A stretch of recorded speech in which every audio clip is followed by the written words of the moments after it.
Sola Scriptura berarti hanya Alkitab, bahwa Alkitab saja adalah otoritas tertinggi yang tidak dapat salah dalam hal iman dan hidup Kristen.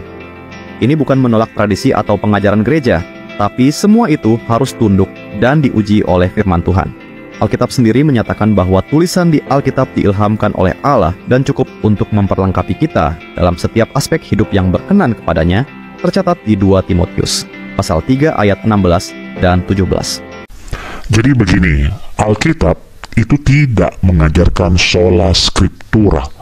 Pernyataan bahwa kitab suci adalah satu-satunya otoritas tertinggi dalam iman dan moral tidak pernah diajarkan oleh Alkitab itu sendiri. Ayat yang sering dikutip itu adalah 2 Timotius 3 ayat 16-17, seperti yang video ini ajarkan.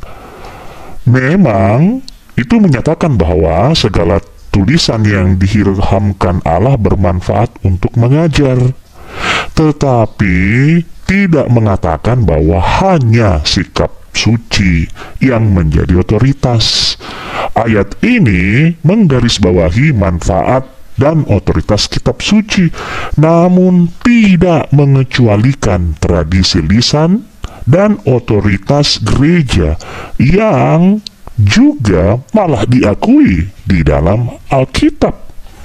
Nah, misalnya di dalam 2 Tesalonika 2 ayat 15, Rasul Paulus memerintahkan seperti ini, "Sebab itu berdirilah teguh dan berpeganglah pada ajaran-ajaran yang telah kamu terima dari kami, baik secara lisan maupun secara tertulis." Ini menunjukkan bahwa otoritas bukan hanya tertulis, tetapi juga tradisi lisan yang diajarkan para rasul. Itu sangat alkitabiah dan terdapat tertulis di kitab suci, ya. Tidak seperti sola scriptura, tidak ada di dalam Alkitab. Kemudian 1 Timotius 3 ayat 15 menyebutkan bahwa gereja adalah tiang penopang dan dasar kebenaran. Artinya, gereja bukan hanya kitab suci yang menopang dan mengajarkan kebenaran iman. Ini tertera dengan sangat jelas di dalam Alkitab. Tidak seperti sola scriptura, tidak tertera di dalam Alkitab, tidak diajarkan. Justru otoritas gereja, kemudian otoritas tradisi itu sangat jelas di dalam Alkitab, ya. Nah, sekarang tradisi suci gereja dan kitab suci itu sama-sama firman Allah loh. Ya, nah menurut Dei Verbum, dokumen Konsili Vatikan kedua tentang wahyu ilahi, kitab suci dan tradisi suci gereja berasal dari sumber ilahi yang sama. Ya, lihat Dei Verbum 9. Tradisi tidak sekedar tradisi manusia, seperti Yesus kritik di dalam Markus 7 ayat 13, tetapi tradisi suci apostolik yang diwariskan oleh para rasul melalui gerejanya. Yesus sendiri tidak menuliskan satu huruf pun di dalam kitab suci. Dia membentuk murid-murid, mendirikan gereja, dan memberikan otoritas kepada mereka. Lihat Matius 16 ayat 18-19. Lihat juga Lukas 10 ayat 16. Lihat juga Yohanes 20 ayat 21-23. Sebelum ada kitab perjanjian baru, gereja sudah ada dan mengajar secara lisan.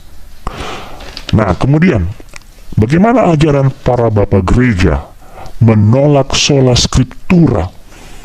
Para bapak gereja awal tidak pernah mengajarkan bahwa kitab suci adalah satu-satunya otoritas tertinggi. Mereka selalu merujuk pada 1. tradisi apostolik, 2. otoritas magisterium gereja dan kesatuan gereja. Misalnya siapa? Misalnya Santo Irenaeus dari Lyons, abad kedua. Di dalam bukunya Against Heresies, itu berkata demikian, kita harus mematuhi mereka yang adalah para penatua di dalam gereja yang memiliki suksesi dari para rasul. Ya, Kemudian Santo Basilius Agung abad keempat dalam De Spiritu Santo menyatakan bahwa banyak ajaran gereja disampaikan secara oral dan dipelihara dalam tradisi walaupun tidak ditulis di dalam kitab suci. Nah, kemudian magisterium gereja itu adalah penafsir sah kitab suci.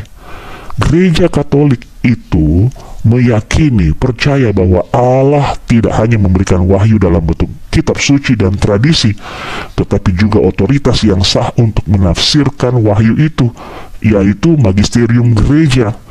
Lihat Dei Verbum 10. Tanpa magisterium akan muncul ribuan tafsiran pribadi. Mana yang benar? Ya, ini seperti yang terjadi di dalam Protestanisme yang terdiri dari lebih dari 60.000 denominasi yang berbeda-beda. Tafsirannya juga berbeda-beda. Mana yang benar?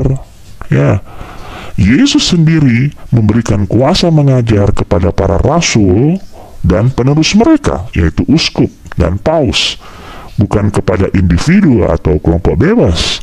Makanya ajaran bahwa semua harus diuji oleh Alkitab saja itu menjadi tidak stabil, karena setiap orang bebas menafsirkan Alkitab menurut akalnya sendiri. Makanya begitu banyak penafsir kitab suci yang saling bertentangan satu sama lain di dalam Protestanisme. Mana yang benar? Semuanya mengaku dituntun oleh Roh Kudus. Masa Roh Kudus memberikan penafsiran yang berbeda-beda? Ya.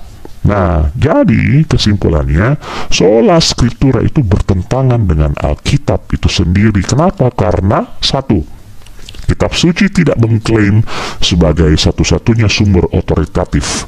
Tidak ada dalam Alkitab, silahkan cari. Dua, tradisi apostolik juga itu adalah bagian dari firman Allah. Ayatnya sudah saya jelaskan tadi, ya. Tiga, para bapak gereja mengandalkan tradisi dan otoritas gereja. Dan empat, gereja sebagai tubuh Kristus memiliki magisterium yang hidup dan sah, ya. Nah, iman Katolik itu berdiri di atas tiga pilar: kitab suci, tradisi suci gereja, dan magisterium gereja atau kuasa mengajar gereja. Ketiganya ini saling menopang, bukan saling meniadakan. Makanya bukan bayang-bayang tradisi manusia yang kita ikuti, melainkan terang wahyu dari seluruh wahyu Allah, sebagaimana yang dijaga gerejanya sejak para rasul hingga saat ini. Firman Tuhan bukan hanya benar, tapi cukup, tidak perlu ditambah. Yesus sendiri menunjukkan bahwa kitab suci lebih tinggi dari tradisi manusia. Ia tidak pernah menyandarkan pengajarannya pada otoritas luar. Sola Scriptura artinya gereja harus terus dibentuk oleh firman Tuhan, bukan berada di atas firman. Gereja yang sehat adalah gereja yang selalu dibentuk dan dikoreksi oleh kitab suci. Sola Scriptura bukan berarti hanya saya dan Alkitab. Sola Scriptura bukan berarti kita hanya perlu membaca Alkitab dan tidak perlu belajar dari sumber lainnya, tapi bahwa semua sumber harus tunduk kepada firman Allah yang tertulis di dalam Alkitab. Jadi mari kita hidup dalam terang yang pasti, bukan dalam bayang-bayang tradisi manusia.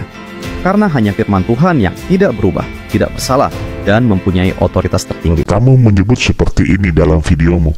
Alkitab sendiri menyatakan bahwa tulisan di Alkitab diilhamkan oleh Allah dan cukup untuk memperlengkapi kita dalam setiap aspek hidup yang berkenan kepadanya.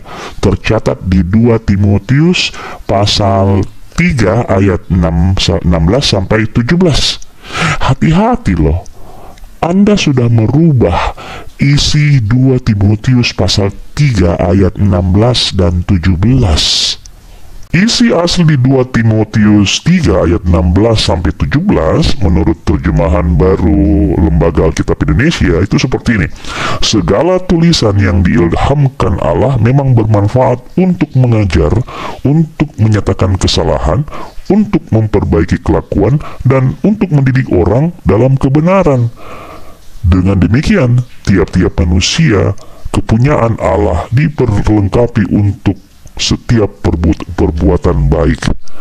Coba, sangat berbeda dengan isi yang Anda paparkan tadi. Tidak ada itu pernyataan cukup. Tidak ada. Anda mengubah isi Alkitab, ya. Oke, coba saya jelaskan lebih lanjut ayat ini. Jadi ayat ini itu bermanfaat. Ayat-ayat itu menyatakan bahwa kitab suci bermanfaat dan memampukan seseorang untuk hidup benar. 2. Tidak ada dikatakan bahwa kitab suci adalah satu-satunya otoritas tertinggi, apalagi bahwa semua tradisi dan ajaran gereja harus tunduk padanya secara mutlak. Tidak ada di dalam ayat tersebut. Bahkan tidak disebutkan daftar kitab mana yang termasuk dalam tulisan-tulisan yang diilhamkan Allah, yang artinya diperlukan otoritas gereja untuk menentukan mana tulisan-tulisan yang diilhamkan Allah, mana yang tidak. Itu bukan keputusan individu, bukan keputusan orang per orang, ya. Hati-hati dengan penyimpangan penafsiranmu, kawan, ya. Oke. Karena apa? Dalam pernyataanmu tadi 2 Timotius 3 ayat 16-17 itu kamu pelintir menjadi seolah-olah berkata kitab suci itu cukup, tidak perlu ditambah, dan menjadi satu-satunya otoritas yang tidak bisa salah dalam iman. Padahal ayat ini tidak pernah menggunakan istilah cukup dalam pengertian mengadakan tradisi para rasul atau otoritas gereja. Kata cukup adalah konsep teologis yang disisipkan, yang kamu sisipkan dalam teks, bukan berasal dari teks itu sendiri. Hati-hati. Kenapa? Karena mengubah isi kitab suci adalah dosa serius. Alkitab itu sendiri sangat jelas mengecam siapapun yang menambahi atau mengurangi isi kitab suci, ya, itu dikecam. Lihat Ulangan 4 ayat 2. Janganlah kamu menambahi apa yang kuperintahkan kepadamu, dan janganlah kamu menguranginya, ya. Wahyu 22 ayat 18-19. Jika seseorang menambahkan sesuatu kepada perkataan-perkataan nubuatan ini, maka Allah akan menambahkan kepadanya malapetaka. Dan jika seseorang menghapus sesuatu dari perkataan-perkataan kitab nubuatan ini, maka Allah akan mengambil bagiannya. Jadi dengan demikian makna sola scriptura dalam Alkitab yang tidak mengandung konsep kamu secara tidak sadar sudah menambah dan mengubah isi firman Allah, itu adalah tindakan yang dikecam sangat keras dalam Alkitab. Oke? Jadi penggunaan 2 Timotius 3 ayat 16-17, ya, sebagai bukti bahwa Alkitab adalah satu-satunya otoritas iman atau sola scriptura, itu adalah penyimpangan dari makna sebenarnya. Ayat itu mengakui otoritas kitab suci, tetapi tidak menolak tradisi dan gereja, juga tidak menyatakan eksklusivitas kitab suci. Dengan demikian, bukan gereja Katolik yang menambah-nambahi wahyu Allah, tetapi justru mereka yang menyempitkan arti 2 Timotius 3 ayat 16-17 menjadi hanya Alkitab yang telah mengubah isi firman Tuhan itu. Dan ini bertentangan dengan Alkitab yang mereka klaim atau yang Anda klaim sebagai satu-satunya otoritas. Aku percaya akan Roh Kudus, Gereja Kristus yang